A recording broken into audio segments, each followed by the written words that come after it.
dos Apóstolos, capítulo 2, versículo 42.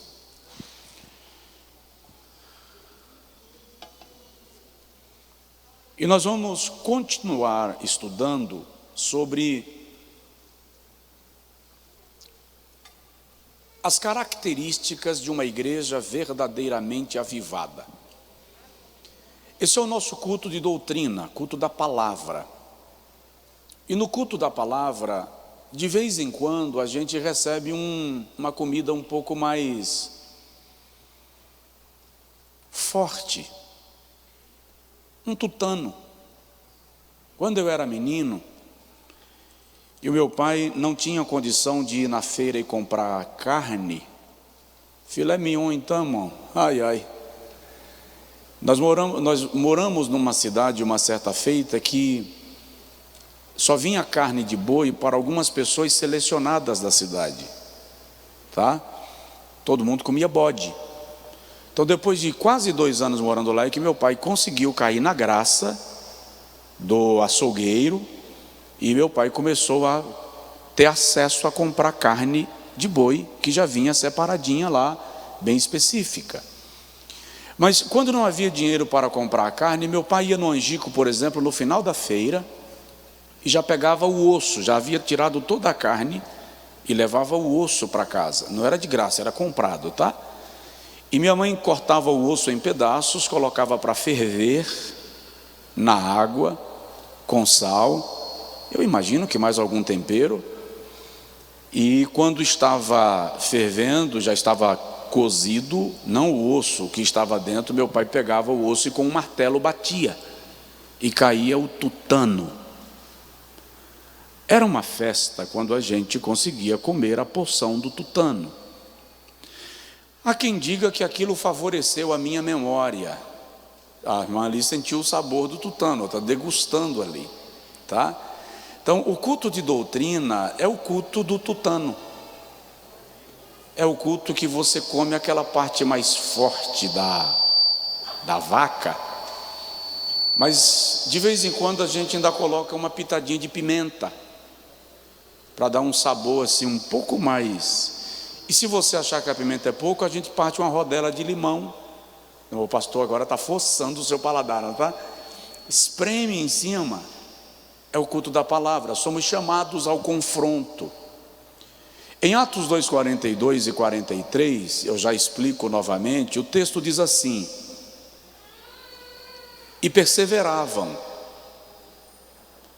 e permaneciam na doutrina dos apóstolos, e na comunhão, e no partir do pão, e nas orações. E em toda a alma havia temor, e muitas maravilhas e sinais se fazia pelos apóstolos. Você pode dizer amém? Pode sentar, os que se levantaram podem sentar. Nós estamos há um pouco mais de um ano lendo esses 2 versículos, toda terça-feira. De março a dezembro nós ministramos em Atos 2:42. Paramos um pouco em janeiro, fevereiro e março para a nossa campanha dos 12 cestos. E agora em abril nós retomamos com Atos 2:42, falando sobre a marca de uma igreja avivada. Qual é o perfil da igreja que o Senhor quer para influenciar o mundo?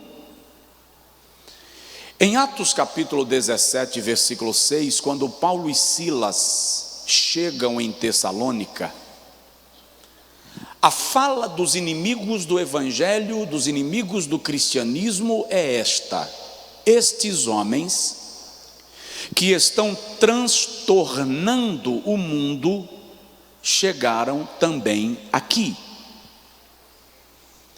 A igreja apostólica no primeiro século transtornava. O que é transtornar? Transtornar é bagunçar. mudar a ordem das coisas, colocar de ponta cabeça, desorganizar aquilo que está acomodado para estabelecer nova ordem, novo modelo, novo padrão. E eu disse aos irmãos aqui ao longo deste ano inteiro, que nós perguntamos sempre, por que Deus não faz mais milagres como antigamente? E é muito simples, é uma resposta pronta que nós temos: falta de fé. Será? Quantos aqui têm fé que Deus é poderoso para fazer todos os milagres que nós precisamos? Levanta a mão, por favor. Não é falta de fé. Mas o outro olha para mim e diz assim: falta de oração, pastor. A igreja não ora mais como antigamente. Será? Existem aqueles que não oram, fato, e possivelmente sempre existiram. Mas existem irmãos que oram como se a oração fosse o seu fôlego de vida. Eu conheço irmãos que religiosamente vão para o monte toda sexta-feira e retornam no domingo pela manhã. Eu falei ontem com um apóstolo do Rio Grande do Sul que está no monte há 40 dias, em oração e jejum. Então, o segredo para os milagres, ou a revelação para a explicação para a ausência dos milagres, não é falta de fé e nem é necessariamente falta de oração. O segredo da igreja primitiva estava em 5 pilares, e a Bíblia diz que eles perseveravam nestes 5 pilares. Qual? O primeiro é de ordem pedagógica. Perseveravam na doutrina.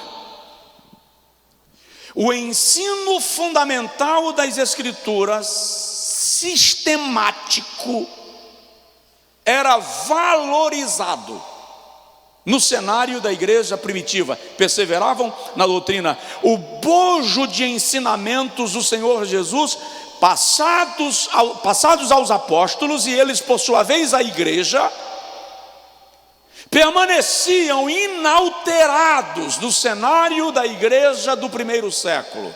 Havia ministério pedagógico, aprendizado, ensino sistemático da Bíblia, da palavra de Deus.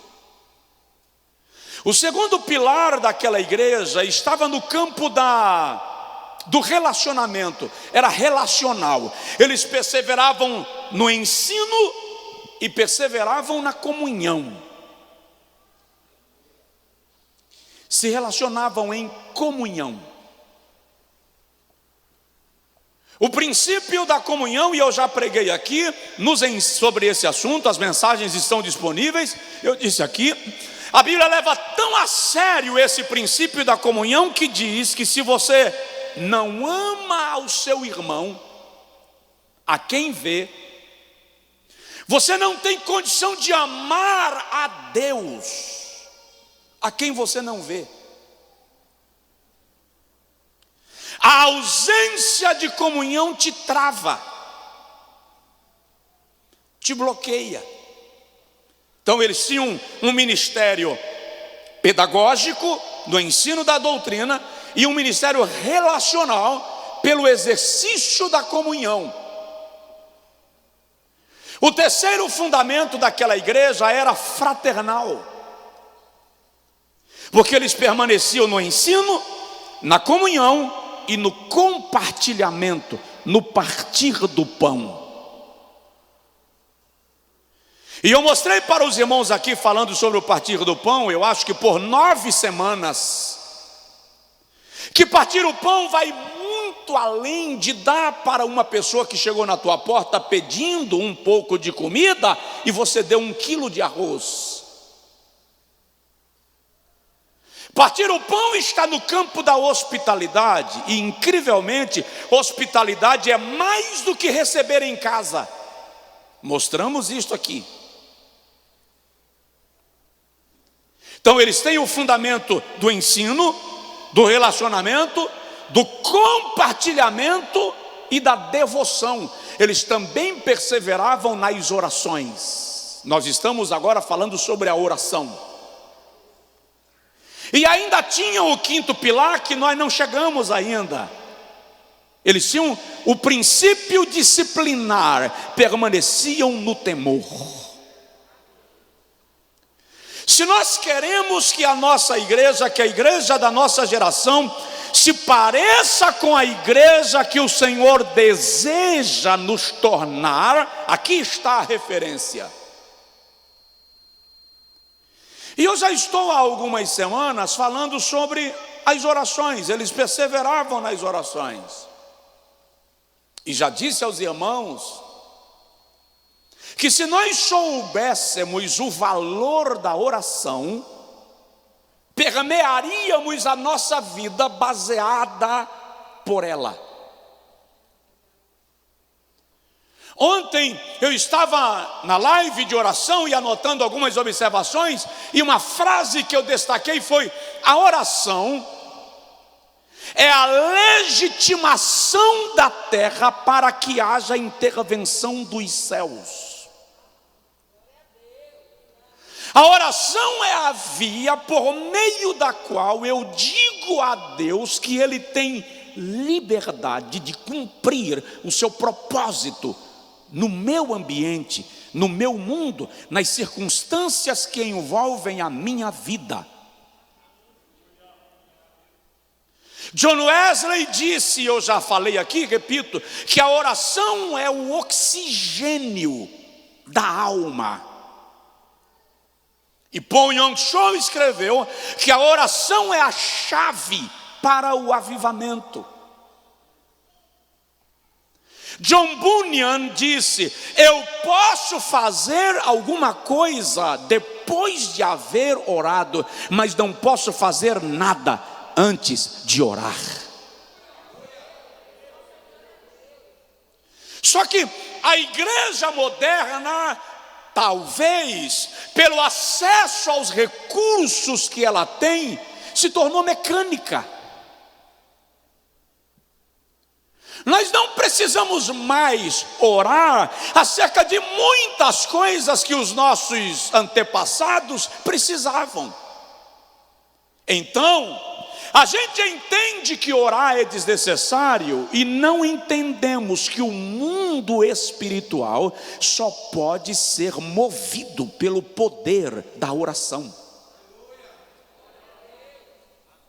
E o que eu quero não é que o irmão decore as referências que eu vou citar e compartilhar contigo. O que eu desejo é que esta palavra seja entranhada em nossa alma e a gente desenvolva a disciplina da oração. Que a gente pare de tomar decisões precipitadas e aprendamos a orar primeiro. Hoje, e não vou concluir o raciocínio hoje, naturalmente, mas eu quero falar um pouco sobre parceiros da oração.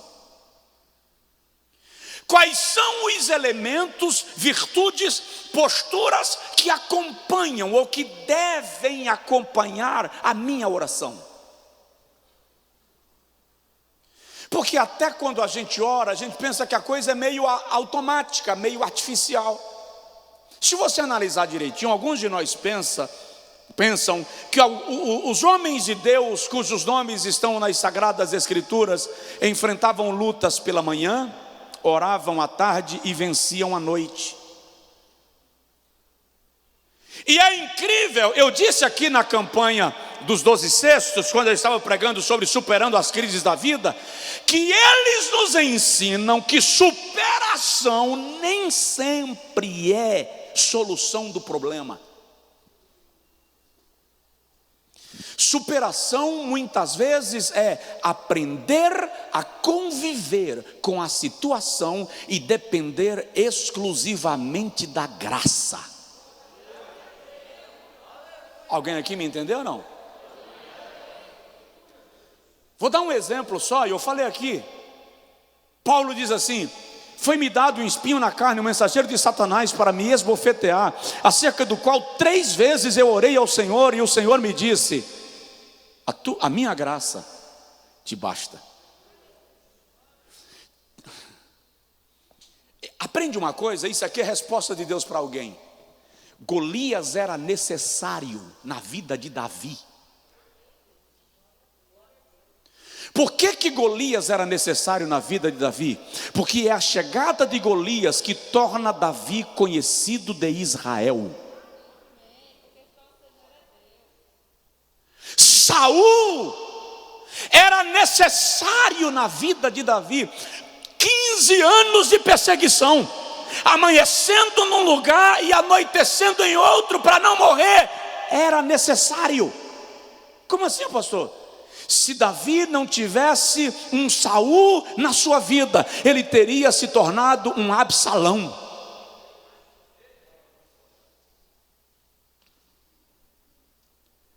Lutas, provações, desertos não vêm para te matar, vêm para te preservar de você se perder no percurso e desviar de modo irreparável.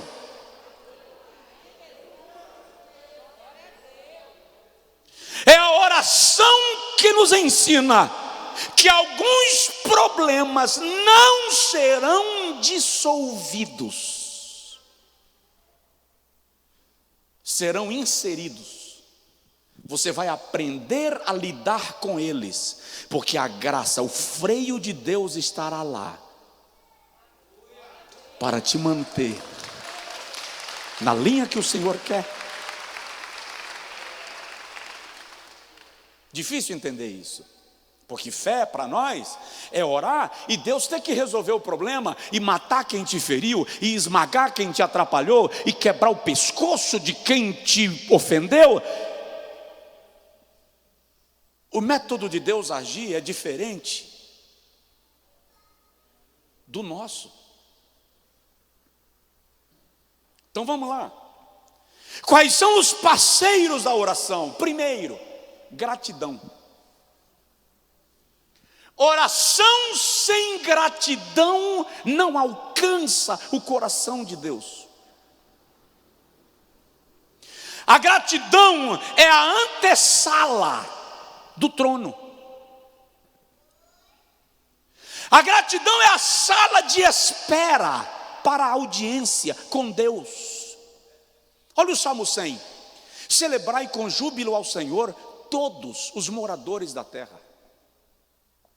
Servi ao Senhor com alegria e apresentai-vos diante dele com cânticos. Sabei que o Senhor é Deus, foi Ele e não nós quem nos fez povo seu e ovelhas do seu pastoreio.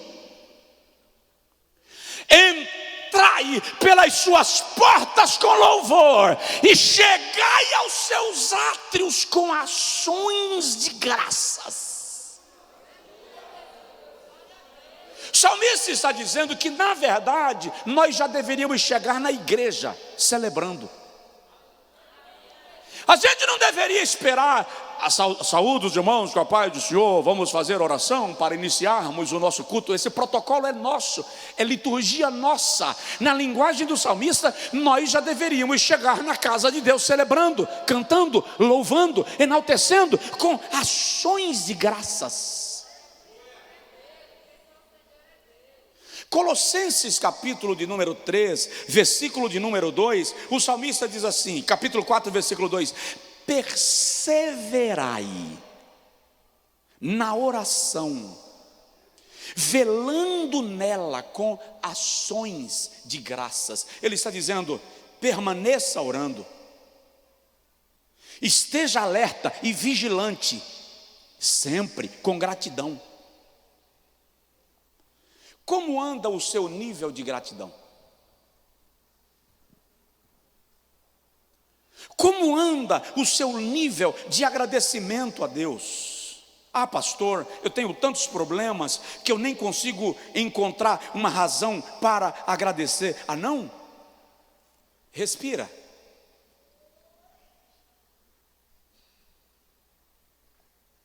Tente imaginar quanto vale uma simples respirada. Uma denúncia baiana. Uma denúncia grave baiana. Ontem eu resolvi comer uma farofa de carne de charque. Pensa num troço gostoso, e com café, com leite. Gente,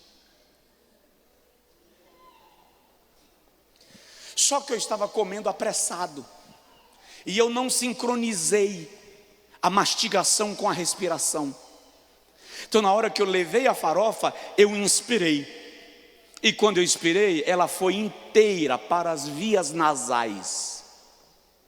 Gente, não demorou 10 segundos para parar.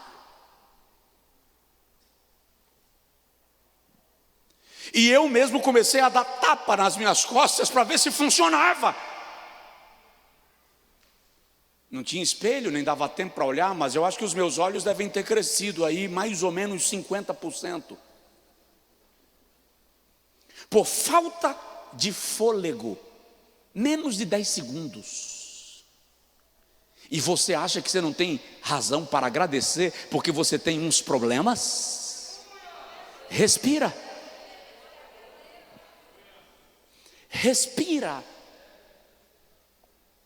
Permaneça orando, se mantenha alerta com gratidão. É isso que Paulo está dizendo.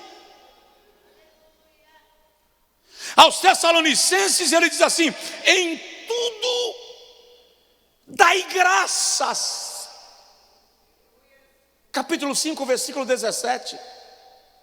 Aos Colossenses, no capítulo 3, versículo 16, ele diz assim: a palavra de Cristo habite em vós abundantemente, em toda a sabedoria, ensinando-vos e admoestando-vos uns aos outros com salmos, hinos e cânticos espirituais, cantando ao Senhor com gratidão no vosso coração. Viu a história do menino no louvor? Eu não consigo cantar, eu não consigo dar glória, mas eu consigo jogar para papéis para os ares, dizendo glória a Deus, aleluia. Ou seja, um coração grato encontra uma forma de se expressar, e um coração murmurador nunca reconhece a bênção alcançada.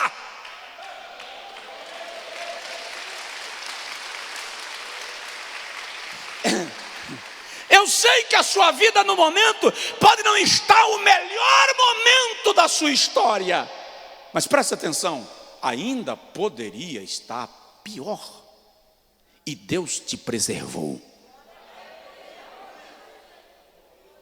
Então agradece. Primeiro passo da oração é gratidão. Eu vou falar só mais um item e a gente vai concluir, para não passar do horário, que eu quero manter o horário limite, tem toque de recolher, e eu quero que você volte para casa sem agonia. Então, segundo elemento que é parceiro da oração, contrição. Contrição. Contrição é o ato por meio do qual o indivíduo se rende a Deus em arrependimento e confissão, assumindo o compromisso de se manter na presença de Deus. Não é pelo muito falar, é fato. Porque se a gente fala muito na oração, mas não age de acordo com o propósito de Deus, tudo permanece sendo meras palavras. Lá no livro que recebe o nome de Jó, capítulo de número 42, versículo de número 6, tem um momento épico na vida de Jó. Ele é o homem mais crente do cenário que viveu. Quem fala de Jó é Deus para Satanás. Não é Satanás quem fala de Jó para Deus. É o Senhor quem diz: vistes o meu servo Jó? Homem íntegro, temente a mim, se desvia do mal. E eu acho lindo esse texto, porque quando o Senhor fala de íntegro aqui, não é integridade, é integralidade.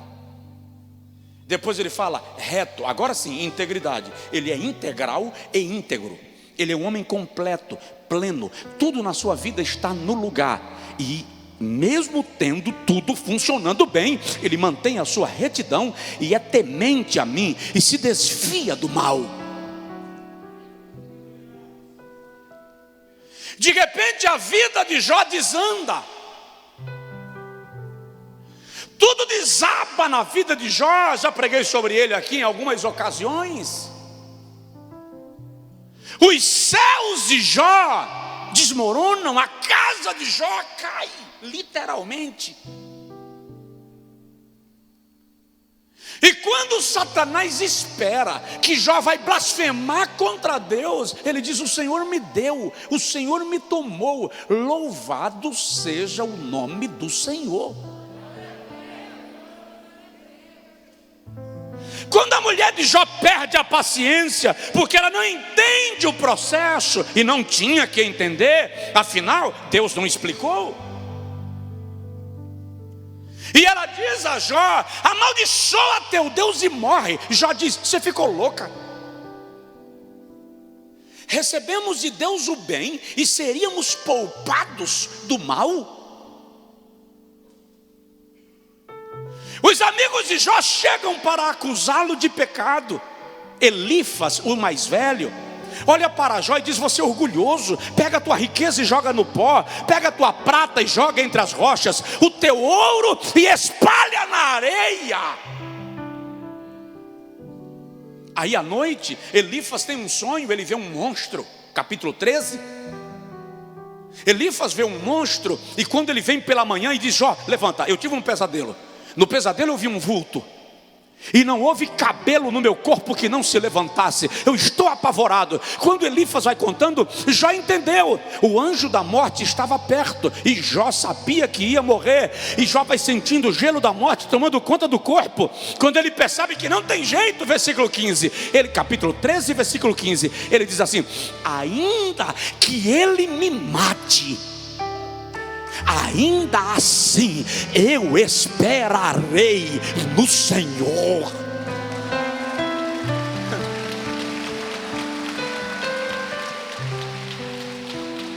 Eu acho que ninguém confundiu o diabo como Jó. Já ficou zoado. Não é possível alguém manter a postura na condição que esse camarada está mantendo. Lá na frente, o Senhor aparece a Jó. Que Jó tem uns momentos de crise, tá? Aquilo que o irmão Alisson falou aqui, que ele é fato. Preguei aqui 3 meses sobre crises dos homens da Bíblia. Jó tem uns momentos de crise. E tem um momento que Jó diz assim: se o Todo-Poderoso fosse homem igual a mim, ele não me acertaria. Tem um momento que Jó diz assim: se o Todo-Poderoso viesse para me vencer na força do braço, ele não prevaleceria. Cá entre nós, para um bom pernambucano, para um bom paraibano, Jó está chamando Deus para resolver braço. É fácil me acertar sendo Deus. Vamos medir força como homem, de igual para igual. Mas chega um momento na vida de Jó, capítulo 38, que ele está sentado sobre um monturo, e lá no horizonte aparece um redemoinho. E se você ler o capítulo 1, você sabe que Jó tem trauma de redemoinho. É um redemoinho que destrói a família dele. E o redemoinho vem se aproximando de Jó. E quando o redemoinho chega perto dele, a voz brada de dentro do redemoinho e diz assim: Jó, levanta, coloca-te de pé, reúne todas as tuas forças, cinge o teu lombo, se veste para a briga. Não era resolver no tete a tete que você queria? Levanta, porque eu vou te perguntar e você vai me responder.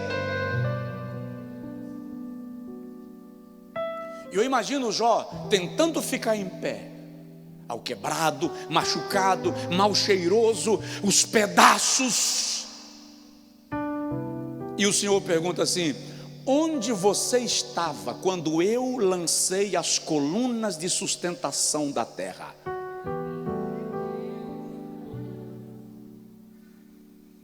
Senhor, eu realmente não sabia nem que a terra tem coluna. Ok, então vou lhe fazer a segunda pergunta. Me diga qual era a partitura da melodia que os anjos cantavam quando eu distribuía as estrelas do céu. Não sei, Senhor. Tá. Então me diga, Jó, qual é o endereço da luz? Onde mora a luz? Qual é a caixa postal da luz? Também não sei, Senhor. Então fala comigo, Jó, qual é o peso do vento? Senhor, eu nem sabia que é possível pesar. Tá, então me diga como se organizam as constelações, como se distribuem os paredões estrelares, a ursa maior. Senhor, eu também não sei. Como se forma o vento? Não sei. Como se forma o relâmpago, Jó? Não sei. Jó, você sabia que eu digo a relva, brota, e ela brota. Depois eu digo murcha, e ela murcha, atendendo a minha voz?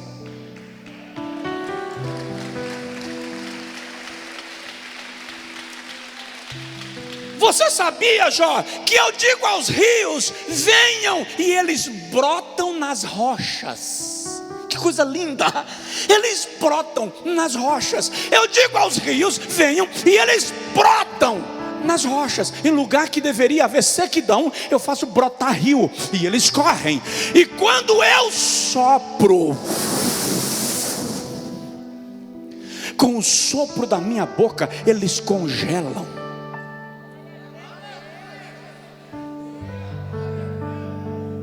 Quando Deus vai se apresentando a Jó e mostrando para Jó o comando que ele tem de todas as circunstâncias, capítulo 42, versículo 6, Jó diz assim: Senhor, versículo 5, eu te conhecia de ouvir falar. Tipo assim, não me leva a mal.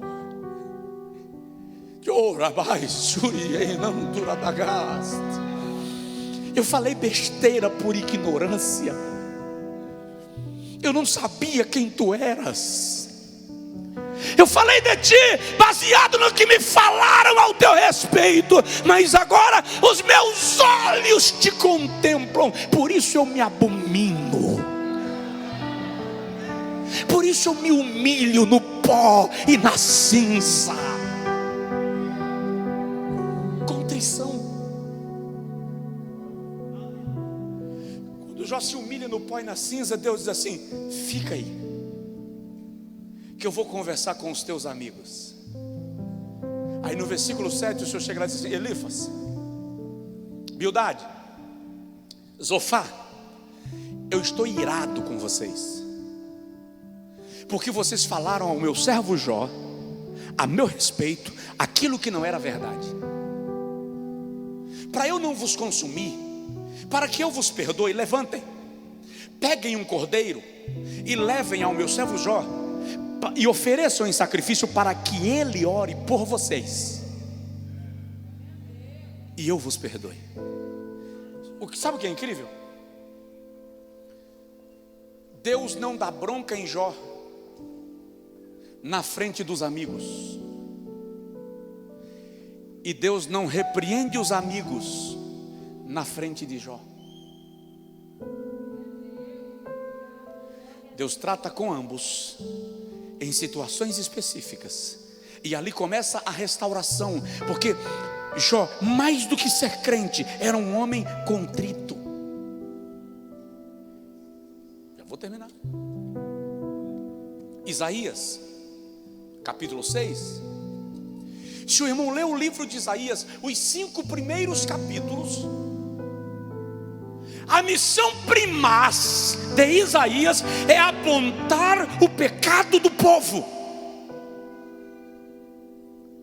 Do capítulo 1 ao capítulo 5, tudo que Isaías faz é apontar o pecado dos outros. Profeta que só denuncia os pecados alheios. No capítulo 6, Isaías começa assim: no ano em que morreu o rei Uzias, eu vi o Senhor sentado sobre um alto e sublime trono. Por que Isaías toma a morte do rei Uzias como referência? Tem pelo menos 2 propósitos. Um é para nos situar no tempo, o tempo em que os fatos se sucedem. 2, para revelar para nós que tudo que ele fez até o capítulo 5 estava baseado no escudo que o rei Uzias lhe oferecia. Os historiadores dizem que Isaías profetizava contra o povo, e quando alguém se levantava contra ele, o rei Uzias vinha em sua defesa, porque eram parentes. Agora o Senhor está dizendo: Isaías, você vai viver um ministério muito mais amplo, muito mais extraordinário, quando você entender que o teu escudo não é o rei, o teu escudo sou eu.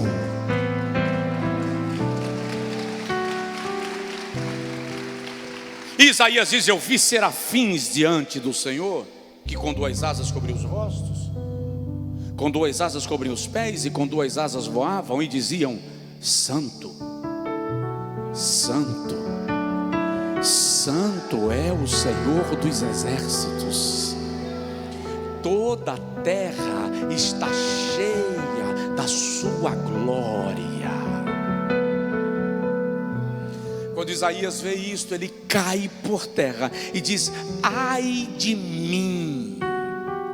No capítulo 1, capítulo 2, capítulo 3, capítulo 4 e capítulo 5, ele profetiza: ai de ti, ai de Judá, ai de Samaria, ai de Israel, ai de Jerusalém, ai daqueles que, ai dos. No capítulo 6 ele diz: ai de mim.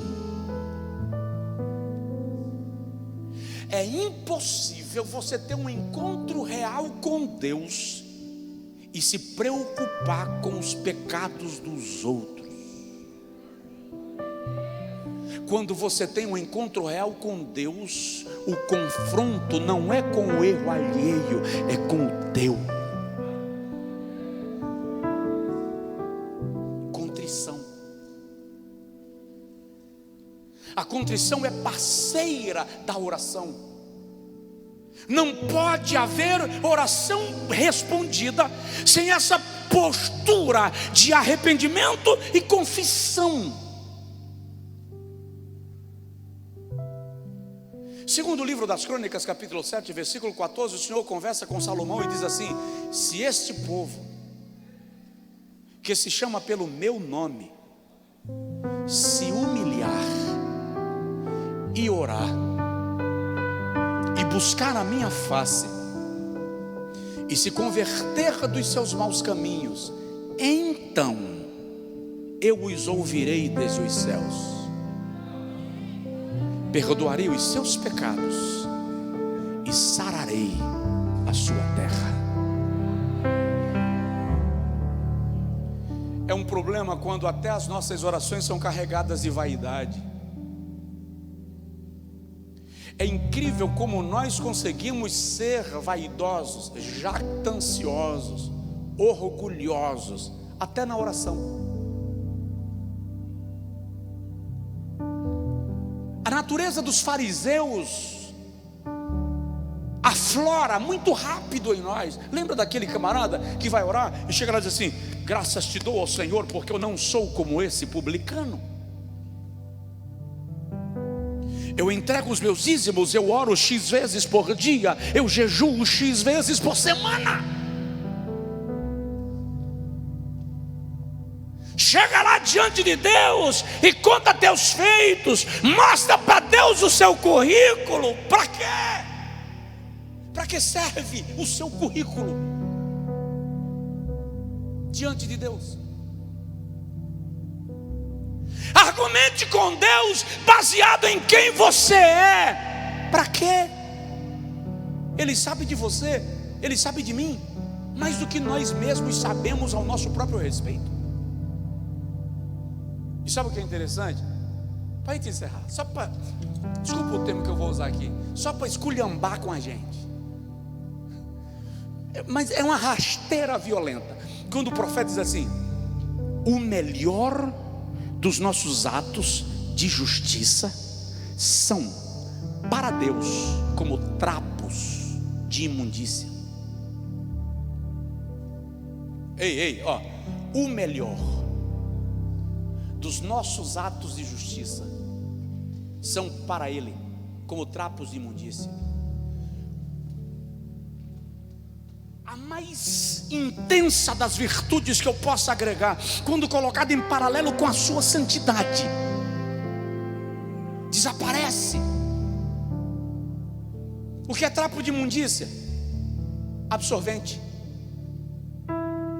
Nos dias do profeta não haviam absorventes, então as mulheres rasgavam panos em pequenos trapos para, no período do ciclo menstrual, servir para conter o fluxo de sangue.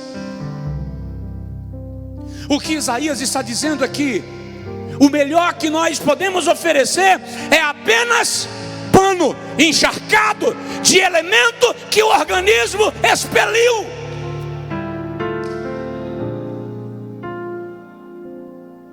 O segredo da nossa vitória, a explicação para as respostas da oração que nós recebemos, não é o que nós podemos fazer, é a sua misericórdia contemplando a nossa contrição, o nosso arrependimento, a nossa confissão, a nossa rendição.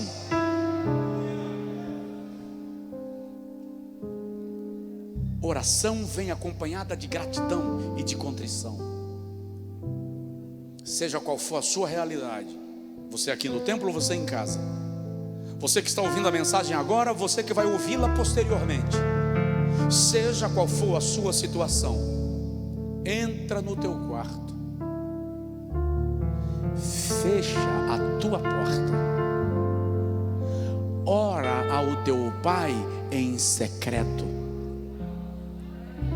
e Ele que te vê em secreto te recompensará. Fica de pé, por favor.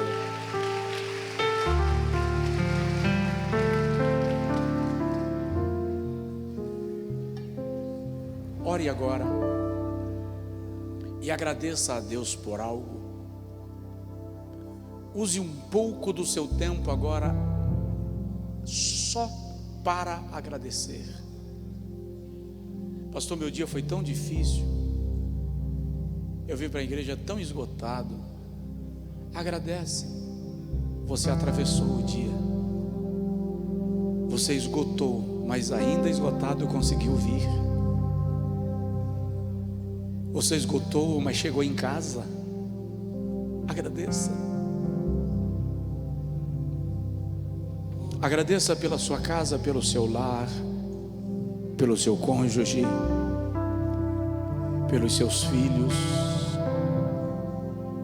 pelos seus netos.